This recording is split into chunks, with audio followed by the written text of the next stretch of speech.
I am still here. I was meant to land at 10:30 yesterday and I never boarded a plane.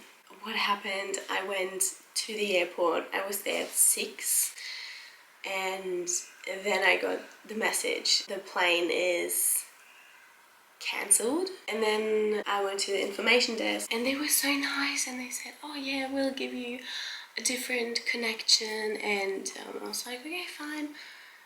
But the one that was meant to be in the afternoon was already booked out, so there was only one at 8:10 p.m. And I was like, okay, but I don't want to stay at the airport for 12 hours. So I just walked around Vienna again, did a couple things, but I was also a bit too stressed to go into a museum because I wanted to fully enjoy the time at the museum. So I didn't do that. Still spent the day in the city and then went back to the airport just to have a nice dinner and then check in my suitcase and go through security, go to my gate just to get the message, your plane was cancelled again. Something like this has never happened to me and I really hope it never does happen again. It was so stressful because by that time the airport was packed.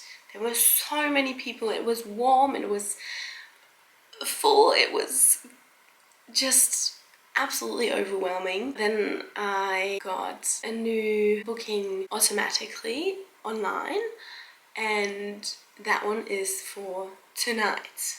So I had to get a hotel. I got this from the airline. I have to say it was easy to handle, but I personally really enjoy having someone to talk to when you call or even going to the information desk and ask, because I did want to ask if we can change the flight tonight because it's very late. I won't land until after midnight and then I still have to go home. It just sounds so stressful and I don't know.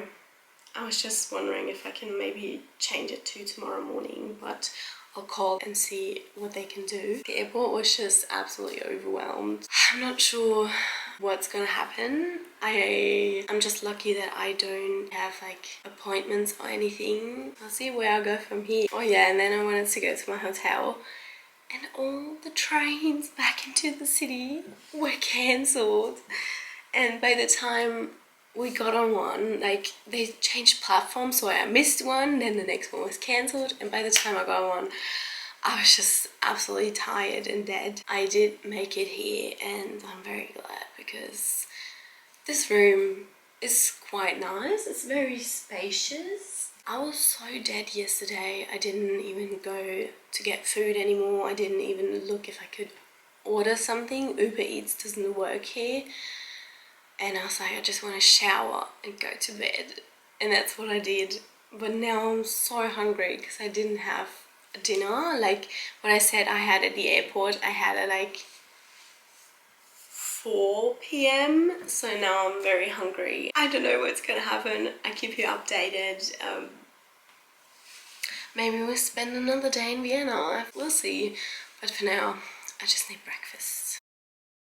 I don't even know where to start. Update, I am in a different hotel room in the same hotel and I managed to get new plane tickets. I called the support hotline and they said, oh, you can get a flight tomorrow. So then I was like, oh yeah, that's fine. I'll do that, but let me check with the hotel and everything. I did check everything. I talked to my mom as well and called again to say, hey, I want to take the flight tomorrow afternoon. I had a different person on the line and he was so rude. He was so unfriendly and I've been so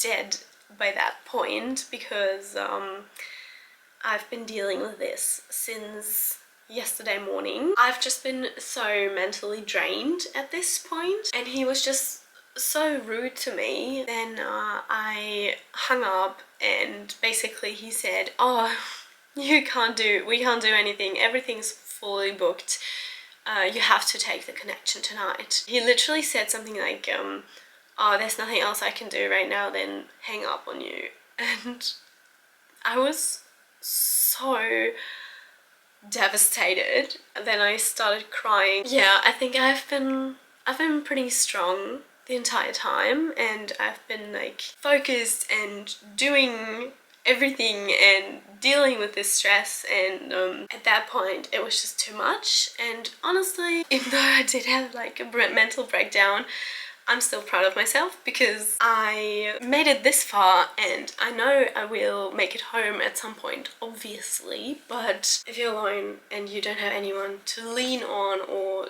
to help you or anything, it just feels like a different level of stress, I guess. I have no idea how to explain that feeling. So yeah, then I talked to my mom again, and she was very nice. She was like, take 3 deep breaths and then call again and then ask them again. And that's what I did. I had a very nice person, and he said, oh yeah, for tomorrow, yeah, we have this flight that the first person pointed out to me. And I was like, yes, I want to take that flight, please.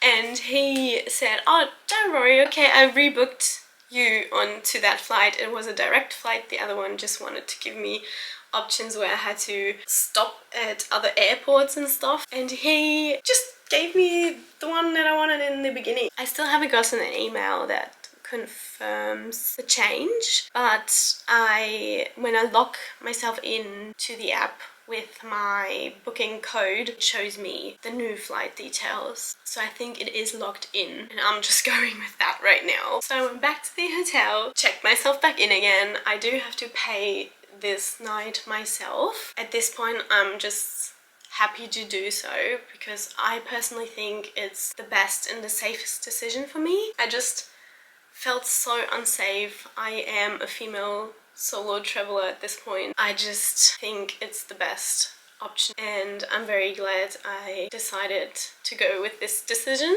I checked back in. The people in this hotel are so kind, really. Like, I cried so much, and the lady at the desk, she was so sweet. She offered me her help. Yeah, it was possible for me to check back in. I just think it's better to be safe than sorry. It's very important, and I'm very glad I was able to decide this way. And if I have learned something from this, it's that you never go somewhere without having like some backup money for something like this. That takes so much pressure off my chest. Like I said, I personally think it's the best decision to be safe. But now my mind is just all over the place, and I have no idea what I'm gonna do now. On one side, like, I want to go outside and do things while I still can, but on the other hand, I feel so mentally drained and exhausted. I have to make the most out of this decision. Vienna as a city is beautiful. The few days I had here with my friend were incredible. I love the city. It's beautiful. It reminds me of Paris. It's not the city's fault.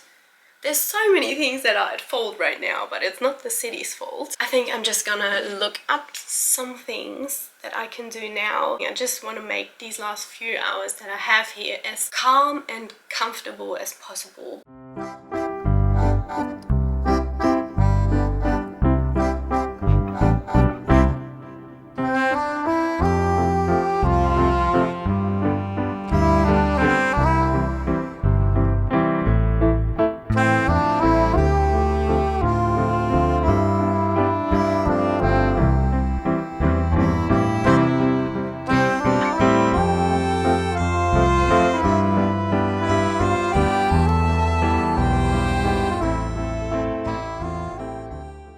The next morning, I took my time to get ready and then made my way to the airport. Like I said, I never got an email that confirmed my new flight details. So when I arrived, I tried to do the online check-in and it gave me an error warning and nobody knew why, so I had to wait for the desk to open. I spent some time trying not to stress out again at that restaurant that I've been to before, and I had a wrap and a coffee while I was waiting. When the check-in opened and the woman checked me in, she said, "Oh, I see you already handed your suitcase in." And I was like, No, I didn't, because my suitcase was right next to me, which had me thinking my bag never got locked out of their system, which means no one would have noticed someone else taking it on the crazy Friday night when there was all the luggage in the baggage claim area. So thank God I made sure I got my suitcase back. Anyway, I was able to check in and go through security, and I went to my gate and got a chamomile tea, and then it was finally time to board the plane, and I made it back safely. So that was my crazy travel experience and the end of my Vienna trip. I really hope you enjoyed my little story time, and I hope to see you again in my next video.